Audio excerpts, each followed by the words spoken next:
বৃদ্ধ, পুরুষ, মহিলা সবাইকে সালাম জানাচ্ছি। আসসালামু আলাইকুম। আপনাদের সবাইকে ছাত্র জনতার বিপ্লবে সিক্ত নতুন বাংলাদেশে স্বাগত জানাচ্ছি। গভীর শ্রদ্ধা জানাচ্ছি জুলাই আগস্ট মাসে ফ্যাসিবাদের বিরুদ্ধে ছাত্র জনতার অভ্যুত্থানে নিহত সকলের প্রতি। তাদের আত্মার মাগফিরাত কামনা করছি। তাদের আত্মত্যাগের বিনিময়ে নতুন বাংলাদেশ গড়ার শপথ নিয়ে আমি আপনাদের কাছে কিছু কথা বলতে চাই। শরণার্থীকালের ভয়াবহ বন্যায় যারা মৃত্যুবরণ করেছেন, যারা অসুস্থ হয়ে পড়েছেন বা যারা সর্বস্ব হারিয়েছেন, যারা দুঃসহ জীবনযাপন করছেন, তাদের স্মরণে রেখে আজকের কথাগুলো বলছি। বন্যা দুর্গতদের জীবন দ্রুত স্বাভাবিক করার জন্য যাবতীয় উদ্যোগ সরকারি বেসরকারি পর্যায়ে নেবার আয়োজন করেছি। ভবিষ্যতে সকল ধরনের বন্যা প্রতিরোধে আমাদের আভ্যন্তরীণ এবং প্রতিবেশীদের সঙ্গে যাতে যৌথভাবে নেওয়া যায় সে আলোচনা শুরু করেছে। প্রিয় দেশবাসী, আপনারা জানেন বিপ্লবী ছাত্র জনতা জাতির এই ক্রান্তি লগ্নে আমাকে এক গুরু দায়িত্ব অর্পণ করেছে। তারা নতুন এক বাংলাদেশ গড়তে চায়।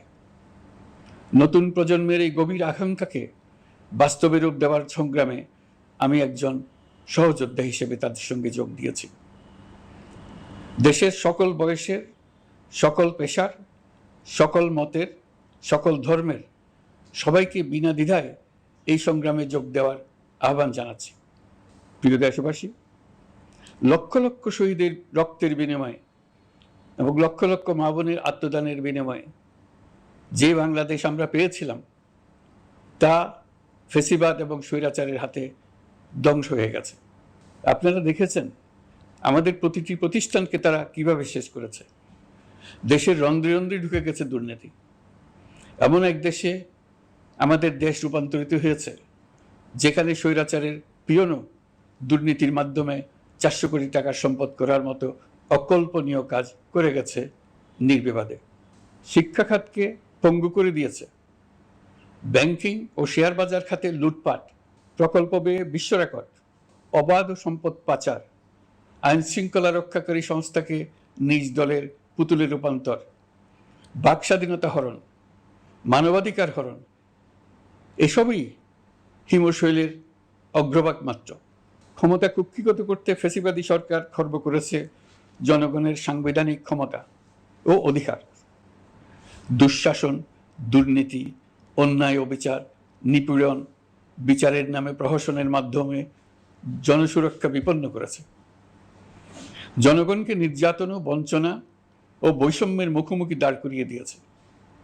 নতুন প্রজন্মের মানুষ সহ কোটি কোটি মানুষের ভোটাধিকারকে বছরের পর বছর হরণ করেছে। মানুষের এগিয়ে যাওয়ার পথে সকল ধরনের প্রতিবন্ধকতা তৈরি করে স্বৈরাচার তার নিজের, পরিবারের ও দলের কিছু মানুষের হাতে দেশের মালিকানা তুলে দিয়েছে। প্রিয় দেশবাসী, কিন্তু এই দ্বার প্রান্তে দাঁড়িয়েই আমাদের গড়তে হবে স্বপ্নের বাংলাদেশ। বৈষম্যহীন, শোষণহীন, কল্যাণময় এবং মুক্ত বাতাসের রাষ্ট্রের যে স্বপ্ন নিয়ে ছাত্র জনতা আন্দোলনে ঝাঁপিয়ে পড়েছিল, আমি তাদের সেই স্বপ্ন পূরণে অঙ্গীকারবদ্ধ। আপনাদের সবাইকে এই শুভলগ্নে তাদের স্বপ্ন পূরণে সমস্ত শক্তি নিয়ে এগিয়ে আসার আহ্বান জানাচ্ছি। তাদের স্বপ্ন আমাদের স্বপ্ন। জাতীয় জীবনে তরুণরা একটা মহা সুযোগ সৃষ্টি করে দিয়েছে। আমরা সবাইকে সুযোগ ব্যবহার করার কাজে এগিয়ে আসতে আহ্বান জানাচ্ছি। গণরোষের মুখে ফ্যাসিবাদী সরকার প্রধান দেশ ত্যাগ করার পর আমরা এমন একটি দেশ গড়তে চাই যেখানে প্রতিটি নাগরিকের মানবাধিকার থাকবে পুরোপুরি সুরক্ষিত। আমাদের লক্ষ্য একটাই, উদার, গণতান্ত্রিক, বৈষম্যহীন, অসাম্প্রদায়িক বাংলাদেশ। আমরা এক পরিবার, আমাদের এক লক্ষ্য। কোনো ভেদাভেদ যেন আমাদের স্বপ্নকে ব্যাহত করতে না পারে, সেজন্য আমরা প্রতিজ্ঞাবদ্ধ। বর্তমান সরকারের দায়িত্ব গ্রহণের মাত্র 2 সপ্তাহ শেষ হলো। কর্মযাত্রার প্রথম পর্যায়ে রাষ্ট্র সংস্কারের কাজে আপনাদের কাছ থেকে যে সমর্থন পাচ্ছি সেজন্য আন্তরিক ধন্যবাদ। আমরা অনুধাবন করছি যে আমাদের কাছে আপনাদের প্রত্যাশা অনেক। এই প্রত্যাশা পূরণে আমরা বদ্ধপরিকর। যদিও দীর্ঘদিনের গণতন্ত্রহীনতা, 15 বছরের ফেসিবাদী শাসন ব্যবস্থা প্রায় প্রতিটি ক্ষেত্রেই আমাদের জন্য পর্বতসম চ্যালেঞ্জ রেখে গিয়েছে, কিন্তু এই চ্যালেঞ্জ গ্রহণে আমরা প্রস্তুত। আজ আমি সরকারের পক্ষ থেকে আপনাদের দোয়া ও সহযোগিতা কামনা করতে আপনাদের সামনে এসেছি। শুধু আমি বলবো, আপনাদের একটু ধৈর্য ধরতে হবে। এখনই সব দাবি পূরণ করার জন্য জোর করা, প্রতিষ্ঠানে ঢুকে ব্যক্তিবিশেষকে হুমকির মধ্যে ফেলা, মামলা গ্রহণের জন্য চাপ সৃষ্টি করা, বিচারের জন্য গ্রেফতারকৃত ব্যক্তিকে আদালতে হামলা করে আগেই এক ধরনের বিচার করে ফেলার যে প্রবণতা, তা থেকে বের হতে হবে। ছাত্র জনতার বিপ্লবের গৌরব ও সম্ভাবনা এসব কাজে ম্লান হয়ে যাবে। নতুন বাংলাদেশ গড়ার প্রচেষ্টা হতে ব্যাহত হবে। রাতারাতি এই পরিস্থিতি থেকে উত্তরণ কঠিন। নড়বড়ে এক কাঠামো, আমি বরং বলবো জনস্বার্থের বিপরীতমুখী এক কাঠামোর উপর দাঁড়িয়ে আমাদেরকে দেশ পুনর্গঠনের কাজে হাত দিতে হয়েছে। আমরা এখান থেকেই বাংলাদেশকে এমনভাবে করতে চাই যেন এদেশে জনগণই সত্যিকার অর্থে সকল ক্ষমতার উৎস হয়, বিশ্ব দরবারে একটি মানবিক ও কল্যাণকর রাষ্ট্র হিসেবে সমাদৃত হয়। তরুণ প্রজন্ম, শিক্ষার্থী ও জনতার আত্মত্যাগের প্রতি সম্মান জানাতে রাষ্ট্র সংস্কারের কাজে সফল আমাদের হতেই হবে, এর আর কোনো বিকল্প নেই। প্রিয় দেশবাসী, আপনারা ইতোমধ্যে জেনেছেন জুলাই আগস্ট মাসে গণ অভ্যুত্থানে বল প্রয়োগ ও হতাহতের যে দুঃসহ ঘটনা ঘটানো হয়েছে তার স্বচ্ছ তদন্ত করতে জাতিসংঘের মানবাধিকার কমিশনের প্রধানকে বাংলাদেশে এসে তাদের তদন্ত শুরু করতে আমরা আমন্ত্রণ জানিয়েছি। তদন্তের এই প্রক্রিয়া এই সপ্তাহে শুরু হবে। তাদের প্রথম দল ইতিমধ্যে এসে গেছে। আমরা ইতিমধ্যে ছাত্র জনতার বিপ্লবকে নস্যাৎ করতে যে শত শত মিথ্যা ও হয়রানিমূলক মামলা দায়ের করা হয়েছিল তার অধিকাংশ প্রত্যাহার করেছি এবং আটক ছাত্র জনতার মুক্তি লাভের ব্যবস্থা করেছে। পর্যায়ক্রমে মিথ্যা ও গায়েবী সকল মামলার ক্ষেত্রে অনুরূপ ব্যবস্থা গ্রহণ করে মানুষকে দুঃসহ ভোগান্তি থেকে মুক্ত করা হবে। ন্যায় বিচার নিশ্চিত করতে গণ অভ্যুত্থানের সকল শহীদ পরিবারকে পুনর্বাসন করবে। সকল আহত শিক্ষার্থী ও জনতার চিকিৎসার সম্পূর্ণ ব্যয় সরকার বহন করবে। সেই লক্ষ্যে স্বাস্থ্য মন্ত্রণালয়ের নেতৃত্বে উপদেষ্টা পরিষদে বৈষম্য বিরোধী ছাত্র আন্দোলনের প্রতিনিধিত্বকারী 2 জন উপদেষ্টার সহায়তায় একটা পূর্ণাঙ্গ তালিকা প্রস্তুত করা হচ্ছে। এই কার্যক্রমের জন্য এবং গণ অভ্যুত্থানের শহীদদের স্মৃতি ধরে রাখতে সরকার অতি দ্রুত জুলাই গণহত্যা স্মৃতি ফাউন্ডেশন নামে একটি ফাউন্ডেশন প্রতিষ্ঠা করার প্রক্রিয়া শেষ পর্যায়ে এনেছে। আপনাদের সবার এবং বিদেশে অবস্থানরত ভাই বোনদের অনুদান এই প্রতিষ্ঠানে পাঠানোর জন্য অনুরোধ করছি। আমি ব্যক্তিগতভাবে এই প্রতিষ্ঠানের চেয়ারম্যানের পদ গ্রহণ করেছি। প্রিয় দেশবাসী, আপনারা লক্ষ্য করেছেন দায়িত্ব গ্রহণ করেই আমাদেরকে আইন শৃঙ্খলা অঙ্গনে অস্থির পরিস্থিতি সামাল দিতে হয়েছে।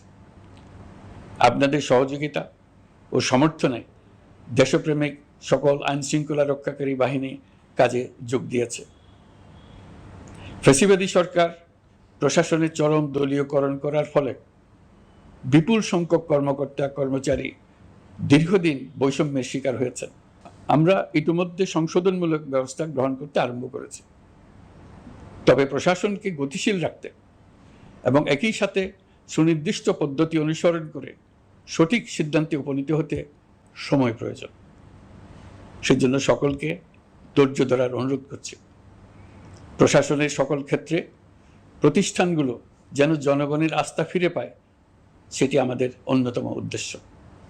লুটপাট ও দুর্নীতির আখড়ায় পরিণত করা ব্যাংকিং খাতে সুশাসন নিশ্চিত করার জন্য আমরা উদ্যোগ নিয়েছি।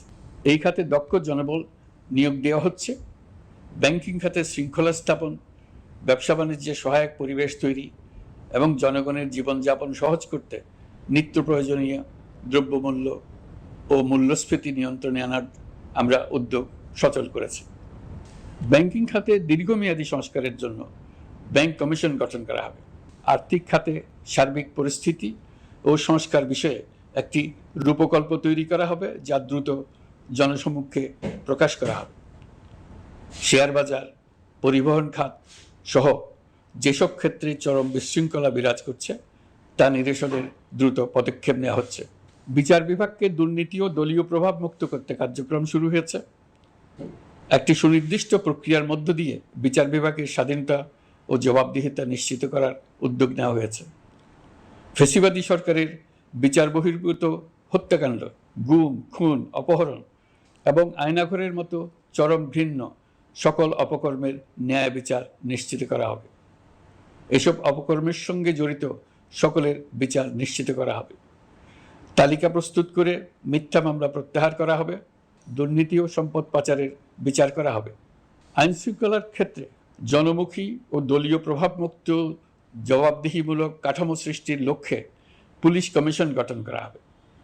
জাতিসংঘের তদন্ত প্রতিবেদন, দায়িত্বপ্রাপ্ত সকল সংস্থা ও জনগণের সাথে মত বিনিময়ের মাধ্যমে কমিশনের নেতৃত্বে প্রয়োজনীয় সংস্কার করা হবে। বাংলাদেশকে আর কোনো দিন কেউ যেন কোনো পুলিশি রাষ্ট্রে পরিণত করতে না পারে তার ব্যবস্থা করা হবে। তথ্যের অবাধ প্রবাহ ও গণমাধ্যমের স্বাধীনতা নিশ্চিত করা হবে। ফ্যাসিবাদী সরকার গণমাধ্যমের উপরও দলীয়করণ ও নির্যাতনের বোঝা চাপিয়েছিল। জনগণের তথ্যের অধিকার নিশ্চিত করতে আমরা প্রতিশ্রুতিবদ্ধ। তথ্যের প্রবাহে বিদ্যমান আইনি ও অন্যান্য বাধা অপসারণ করা হবে। মত প্রকাশের স্বাধীনতা বাধাগ্রস্ত করে এমন সব আইনের নিপীড়নমূলক ধারা সংশোধন করা হবে। ইতিমধ্যে এই ধরনের আইনগুলো চিহ্নিত করে এই প্রক্রিয়া শুরু করা হয়েছে। বিদেশি সংবাদকর্মীদের এদেশে আসার পর যে অলিখিত নিষেধাজ্ঞা ছিল, ইতিমধ্যে আমরা তা তুলে নিয়েছি। বিদেশি সাংবাদিকদের দ্রুত ভিসা দিতে সংশ্লিষ্ট কর্মকর্তাদের নির্দেশ দেওয়া হয়েছে। আমরা আশা করি পরিবর্তিত পরিস্থিতিতে গণমাধ্যম কর্মীরা নিরপেক্ষ সাংবাদিকতা চালিয়ে যাবেন। শিক্ষাক্ষেত্রে চরম নৈরাজ্য প্রতিষ্ঠিত করে গেছে বিগত সরকার। আমরা তার পূর্ণাঙ্গ সংস্কারের উদ্যোগ নেব। এটা আমাদের অন্যতম অগ্রাধিকার। আপনারা জানেন, দায়িত্ব গ্রহণের পর দ্রুততম সময়ের মধ্যে সকল শিক্ষা প্রতিষ্ঠান খুলে দেওয়া হয়েছে। শিক্ষার্থীদের জন্য সৃজনশীল, নিরাপদ ও ভীতিমুক্ত পরিবেশ নিশ্চিত করা আমাদের অঙ্গীকার। একই সাথে পাঠ্যক্রমকে যুগোপযোগী করার কাজও দ্রুত শুরু করা হবে। গণতন্ত্রকে সুসংহত করতে স্থানীয় সরকার প্রতিষ্ঠানগুলোকে শক্তিশালী করা হবে এবং ক্ষমতার বিকেন্দ্রীকরণ নিশ্চিত করা হবে। ছাত্র জনতার গণঅভ্যুত্থানকে সফল পরিণতি দিতে প্রশাসন, বিচার বিভাগ, নির্বাচন কমিশন ও নির্বাচনী ব্যবস্থা, আইন শৃঙ্খলা খাত এবং তথ্য প্রবাহে প্রয়োজনীয় সংস্কার সম্পূর্ণ করে অবাধ ও সুষ্ঠু অংশগ্রহণমূলক নির্বাচন আয়োজন করা হবে। এর লক্ষ্য হবে দুর্নীতি, লুটপাট, গণহত্যার বিরুদ্ধে একটি জবাবদিহিতামূলক রাজনৈতিক বন্দোবস্তের সূচনা। বর্তমান সরকার দুর্নীতির বিরুদ্ধে স্পষ্ট অবস্থান গ্রহণ করেছে। আমাদের সকল উপদেষ্টা দ্রুততম সময়ের মধ্যে তাদের সম্পদের বিবরণ প্রকাশ করবেন। পর্যায়ক্রমে এটা সকল সরকারি কর্মকর্তাদের ক্ষেত্রেও নিয়মিত এবং বাধ্যতামূলক করা হবে। রাষ্ট্রীয় পর্যায়ে দুর্নীতির বিরুদ্ধে ব্যবস্থা গ্রহণে সংবিধানের ৭৭ অনুচ্ছেদে প্রতিশ্রুত ন্যায়পাল নিয়োগে অধ্যাদেশ প্রণয়ন করা হবে। এবার কৃষি খাতের কথা একটু বলে। কৃষি নির্ভর বাংলাদেশে কৃষকের স্বার্থ যেন সুরক্ষিত থাকে, কৃষক যেন তার উৎপাদিত পণ্যের ন্যায্য মূল্য পায়, তা নিশ্চিত করা হবে। প্রবাসী শ্রমিকরা যেভাবে বৈষম্য বিরোধী ছাত্র জনতার আন্দোলনকে সমর্থন দিয়েছে, মুক্তিকামী জনগণ তা কৃতজ্ঞ চিত্তে স্মরণ করে। তাদের প্রতি সকল পর্যায়ে সম্মানজনক আচরণ নিশ্চিত করা হবে। বাংলাদেশের স্বাস্থ্য খাত অন্যতম দুর্নীতিগ্রস্ত খাত। জনগণের জন্য পর্যাপ্ত স্বাস্থ্যসেবা নিশ্চিত করার লক্ষ্যে স্বাস্থ্য খাতে প্রয়োজনীয় সংস্কার করা হবে। এই খাতে সংশ্লিষ্ট সকলকে জবাবদিহিতার আওতায় আনা হবে। হাসপাতালগুলোকে আধুনিকায়নের উদ্যোগ নেওয়া হবে এবং সেখানে সরকারি ডাক্তার সহ বিশেষজ্ঞদের নিয়মিত উপস্থিতি নিশ্চিত করা হবে। স্বাস্থ্যসেবা যাতে নির্দিষ্ট কিছু অঞ্চলে কেন্দ্রীভূত না থাকে, দেশের সব অঞ্চলের মানুষ সমান স্বাস্থ্যসেবা পায়, সে লক্ষ্যে প্রয়োজনীয় উদ্যোগ নিতে আমরা বদ্ধপরিকর। বর্তমান প্রজন্ম অনেক বেশি সচেতন। বিশ্বের বিভিন্ন প্রান্তে ঘটে যাওয়া পরিবর্তন বিষয়ে তারা ওয়াকিবহাল শুধু নয়, তারা নেতৃত্ব দিচ্ছে। তারা যে উন্নয়নের স্বপ্ন দেখে তা টেকসই এবং পরিবেশ বান্ধব। প্রকৃতি ধ্বংসকারী উন্নয়ন নয়। শুধু জিডিপি একটি দেশের উন্নয়নের মাপকাঠি হতে পারে না। নদী, নালা, খাল, বিল দূষিত জ্বালানির বিরুদ্ধে পরিবেশবাদীর সাথে আমাদের সরকারের অবস্থান সামঞ্জস্যপূর্ণ। জলবায়ু পরিবর্তন রোধ করতে এবং আগামী প্রজন্মের জন্য সুস্থ একটা পৃথিবী রেখে যেতে কার্বন নিঃসরণ শূন্যের কোঠায় নামিয়ে আনার বিকল্প নেই। আমাদের সরকার পরিবেশ ও জলবায়ু রক্ষায় সর্বোচ্চ গুরুত্ব দেবে। এই কার্যক্রমে তরুণ সম্প্রদায়কে সম্পৃক্ত করা হবে। ইতোমধ্যে বিভিন্ন রাষ্ট্র ও জাতিসংঘ বর্তমান সরকারের কর্মসূচির প্রতি সমর্থন ব্যক্ত করেছে। আমরা সকল রাষ্ট্রের সাথে বন্ধুত্বপূর্ণ সম্পর্ক বজায় রাখব। আমাদের পররাষ্ট্রনীতির ভিত্তি হবে পারস্পরিক আস্থা, বিশ্বাস ও সহযোগিতা। আমরা মানবাধিকার আইন সহ সকল আন্তর্জাতিক আইনের প্রতি শ্রদ্ধাশীল। আমাদের পক্ষ থেকে গুম বিষয়ক আন্তর্জাতিক চুক্তির পক্ষরাষ্ট্র হওয়া সহ বিভিন্ন পদক্ষেপ নেওয়া হয়েছে। ইতিমধ্যে পক্ষভুক্ত এমন সকল আঞ্চলিক ও দ্বিপাক্ষিক চুক্তি ও সমঝোতা বাস্তবায়ন করে যাব। আমাদের সরকার রোহিঙ্গা সমস্যার বাস্তবসম্মত সমাধানের লক্ষ্যে আন্তর্জাতিক সম্প্রদায়ের সাথে কাজ করে যাবে। আমরা জাতীয় ঐক্যে বিশ্বাসী।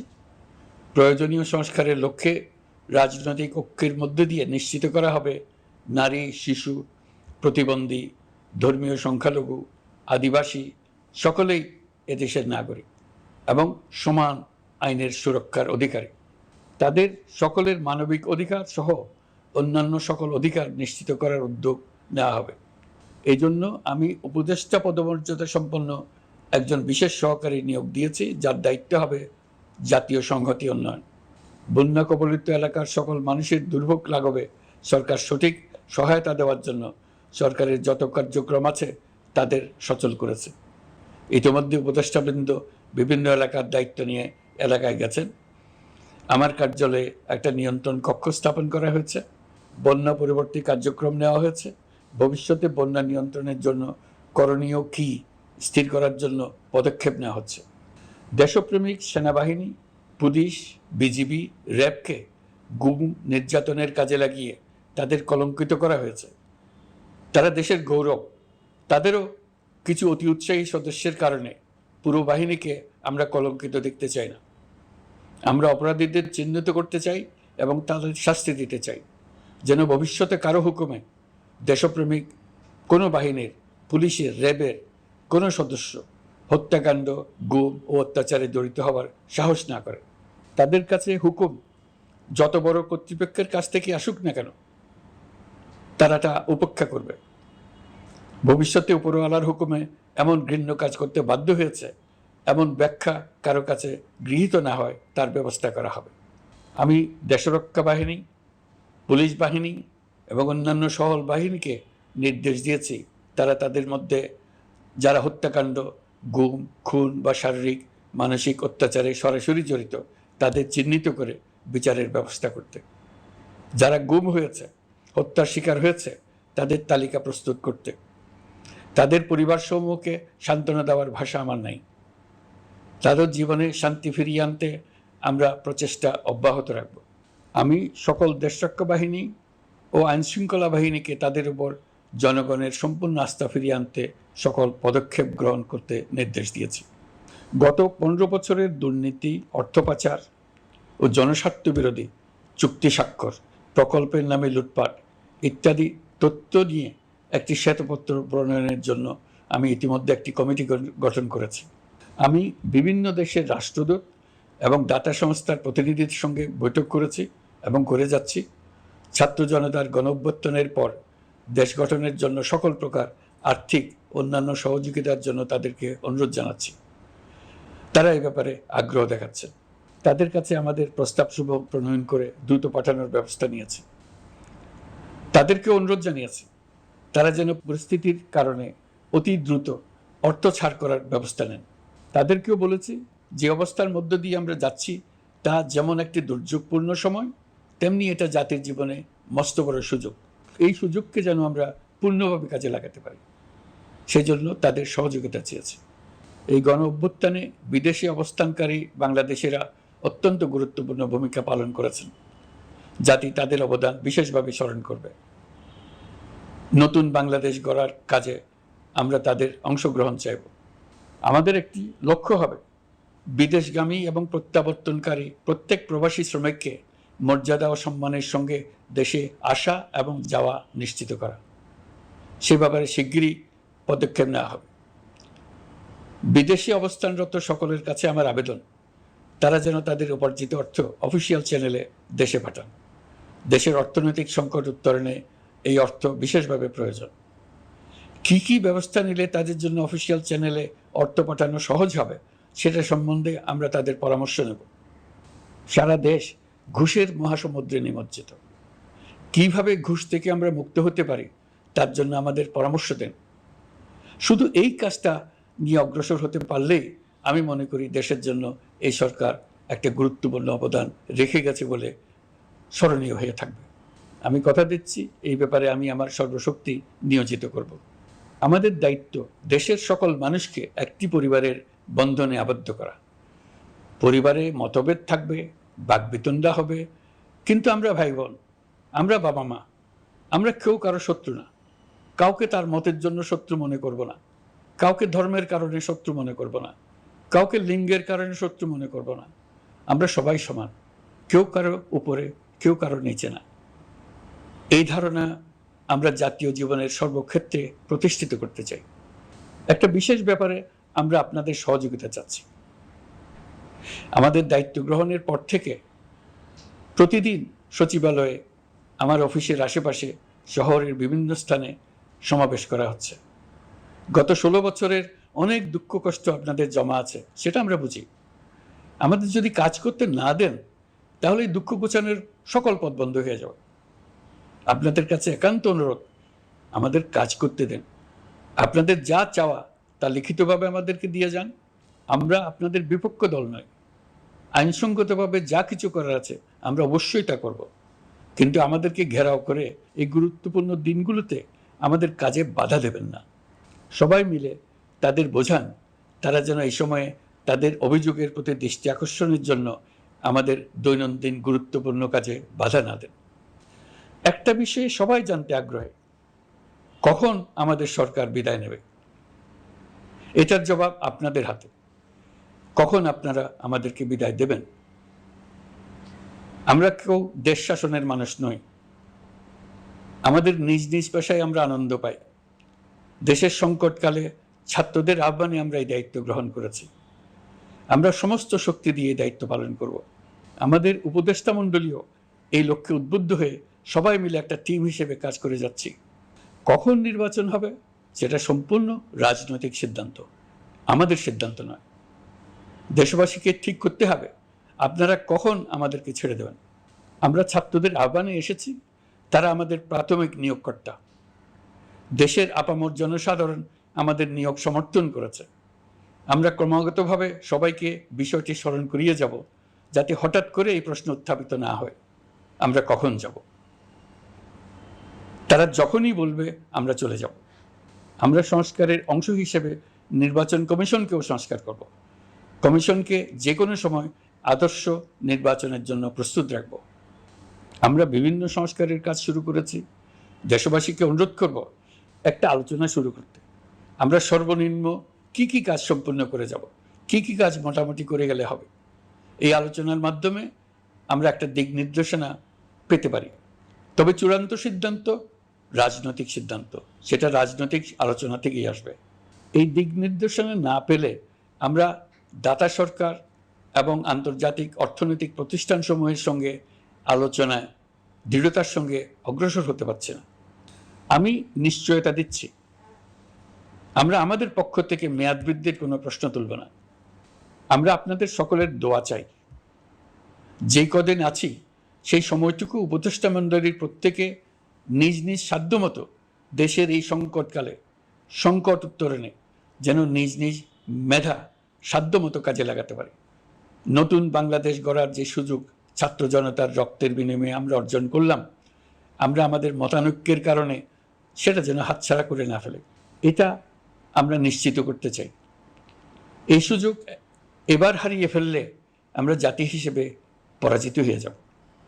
শহীদ, আহত এবং জীবিত ছাত্র জনতার কাছে আমরা প্রতিজ্ঞাবদ্ধ থাকতে চাই, আমরা এই অর্জনকে কিছুতেই হারিয়ে যেতে দেব না।